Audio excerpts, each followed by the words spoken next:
The Wonderful Wizard of Oz. Chapter 8. The Deadly Poppy Field. Our little party of travelers woke the next morning, refreshed and full of hope.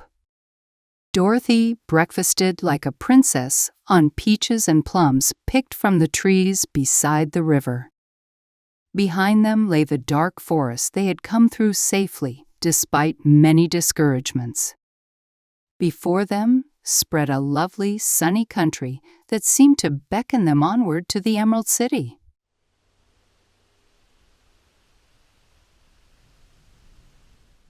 The raft was nearly finished. After the Tin Woodman cut a few more logs and pinned them together with wooden pegs, they were ready to set off. Dorothy took a seat in the middle of the raft, holding Toto in her arms. The others gripped long poles to push the raft through the water. They managed quite well at first. But as they reached midstream, the swift current swept the raft downstream, carrying them farther from the yellow brick road. The water grew so deep that their long poles no longer reached the bottom. "This is bad," said the Tin Woodman. "If we can't reach the shore, the current will carry us into the country of the Wicked Witch of the West, and she will enchant us and make us her slaves. Then I would get no brains," said the Scarecrow. "And I would get no courage," said the Cowardly Lion. "And I would get no heart," said the Tin Woodman. "And I would never get back to Kansas," said Dorothy. "We must reach the Emerald City if we can." The Scarecrow went on, and he pushed so hard on his long pole that it stuck fast in the mud on the riverbed. Then, before he could pull it free or let go, the current swept the raft away, and the poor Scarecrow was left clinging to the pole in the middle of the river. "Goodbye," he called after them, and they were very sorry to leave him. The Tin Woodman even began to weep, but he quickly remembered he might rust and dried his tears on Dorothy's apron. Oh my God! This was, of course, a bad turn for the Scarecrow.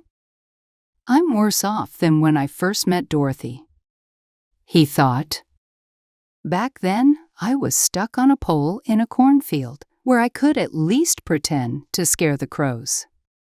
But there's surely no use for a scarecrow stuck on a pole in the middle of a river.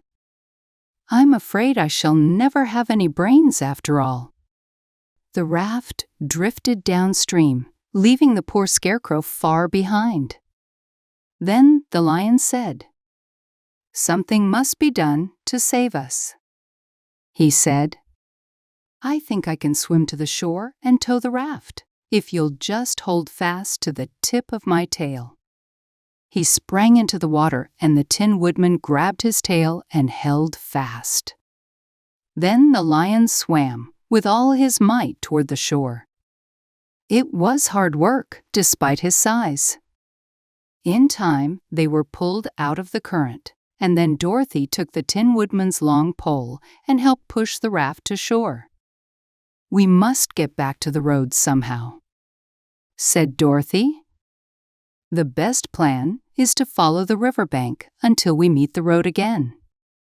The Lion remarked, We need to save him.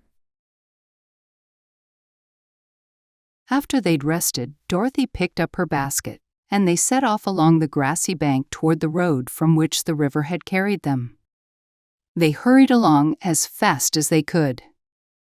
After some time, the Tin Woodman cried, "Look!" They turned toward the river and saw the Scarecrow perched on his pole in midstream, looking very lonely and sad. "What can we do to save him?" Dorothy asked. The Lion and the Tin Woodman both shook their heads. They had no idea. So they sat down on the bank and gazed wistfully at the Scarecrow until a stork flew past, saw them, and settled to rest at the water's edge. "Who are you, and where are you going?" The stork asked. I'm Dorothy, the girl replied. And these are my friends, the Tin Woodman and the Cowardly Lion. We're on our way to the Emerald City. This isn't the road, said the stork, twisting her long neck as she looked sharply at the queer little party. I know that, Dorothy replied. But we've lost the Scarecrow, and we're wondering how we can get him back. Where is he? The stork asked. Over there, in the river, the girl replied.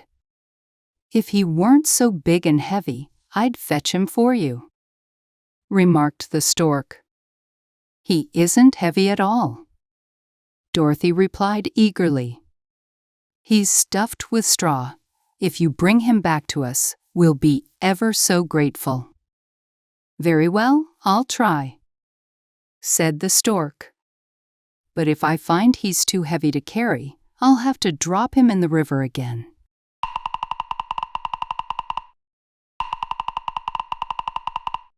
The great bird rose into the air and flew over the water until she reached the Scarecrow on his pole.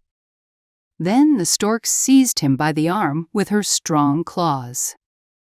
She carried him up into the air and back to the bank, where Dorothy, the lion, the Tin Woodman, and Toto were sitting.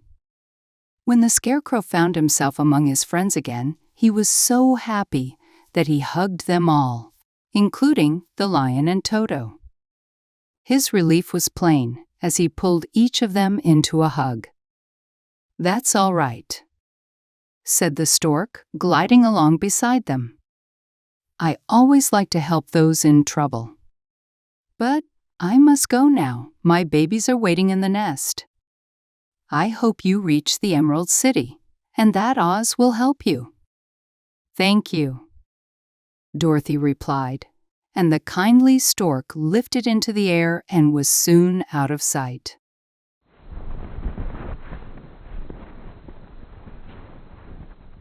They walked on, listening to the songs of brightly colored birds and admiring the lovely flowers.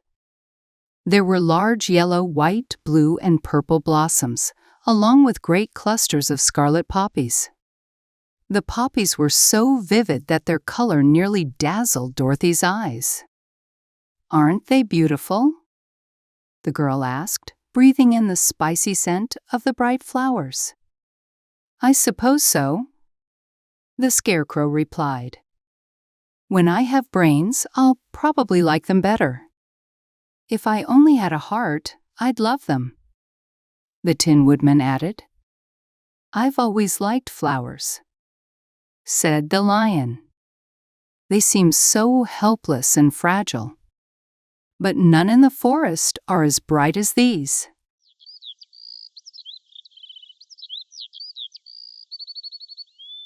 They came upon more and more large scarlet poppies and fewer other flowers.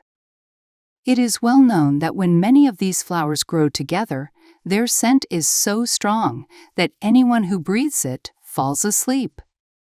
As they went on, the scarlet poppies multiplied while the other flowers thinned out. Everyone knows that in great numbers, their perfume is so powerful that anyone who inhales it drifts off to sleep.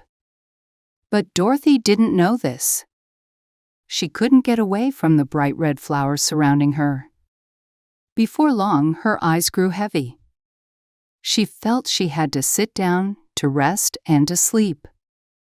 But the Tin Woodman wouldn't let her.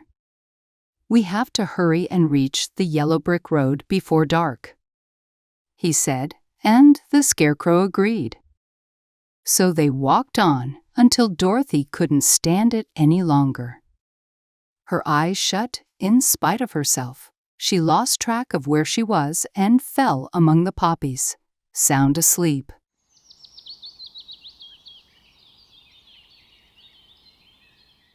What shall we do?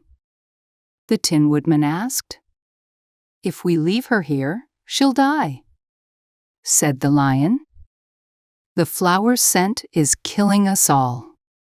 I can barely keep my eyes open, and the dog is already asleep."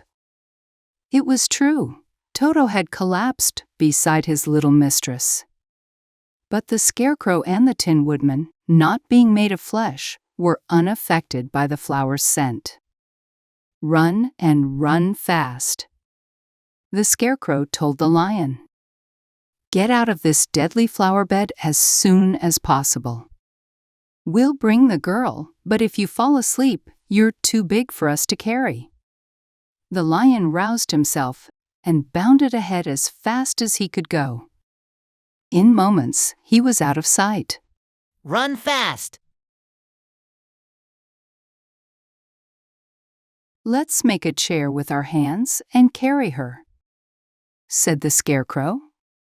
They lifted Toto onto Dorothy's lap, then formed a chair with their hands for the seat and their arms for the sides, and carried the sleeping girl between them through the flowers.